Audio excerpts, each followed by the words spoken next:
அண்மை செய்தி. தமிழகத்தில் மதுக்கடைகள் குறைக்கப்படும் என தமிழக அரசு அறிவித்ததன் அடிப்படையில் எத்தனை கடைகள் மூடப்பட்டுள்ளன என நீதிபதிகள் கேள்வி எழுப்பியுள்ளனர். இது பற்றிய மேலும் விவரங்களை வழங்குவதற்காக எமது செய்தியாளர் சந்திரன் இணைப்பில் உள்ளார். சந்திரன், வணக்கம். இது பற்றிய விரிவான விவரங்களை பதிவு பண்ணுங்கள். வணக்கம். தமிழகத்தில் மதுக்கடைகள் குறைக்கப்படும் என அரசு அறிவித்த அடிப்படையில் எத்தனை கடைகள் மூடப்பட்டுள்ளன நீதிபதிகள் கேள்வி எழுப்பியுள்ளனர்.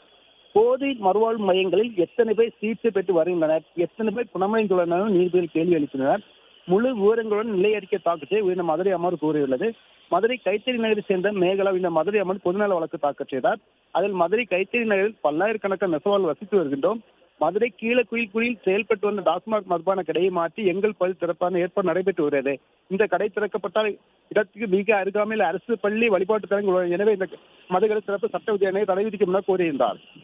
இங்கு அதேபோல் கடை திறக்கப்பட்டால் சட்ட ஒழுங்கு பிரச்சனை ஏற்படும் மட்டுமல்லாமல் பள்ளிக்கு செல்லக்கூடிய குழந்தைகளும் பாதிக்கப்படுவார்.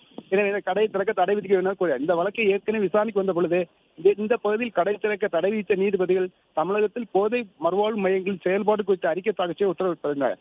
அதன் அடிப்படையில் இந்த வழக்கு இன்று நீதிபதிகள் S.M. சுப்பிரமணியம், மரிய கிளாட் அமர்வு முன்பாக விசாரணைக்கு வந்தது. அரசு தரப்பில் போதை மறுவாழ்வு மைய செயல்பாடு குறித்து அறிக்கை தாக்கல் செய்தார். அதை பார்த்த நீதிபதிகள் அரசு தரப்பில் தாக்கல் செய்த அறிக்கையின் முழு விவரங்களில் தமிழகத்தில் மதுக்கடைகள் குறைக்கப்படும் என அரசு அறிவித்த அடிப்படையில் எத்தனை கடைகள் குறைக்கப்பட்டுள்ளன, எத்தனை போதை மறுவாழ்வு மையங்கள் உள்ளன, எத்தனை நபர்கள் சிகிச்சையில் உள்ளனர், எத்தனை நபர்கள் சிகிச்சை முடிந்து வெளியே சென்ற கேள்வி முழு விவரங்களை அறிக்கை தாக்கல் செய்ய உத்தரவிட்டு வழக்கு விசாரணை வரும் 30ஆம் தேதிக்கு ஒத்திவைத்துள்ளனர். பிளே ஸ்டோர் மற்றும் ஆப் ஸ்டோரில் இருந்து பாலிமர் செயலியை QR கோடு மூலம் பதிவிறக்கம் செய்யுங்கள்.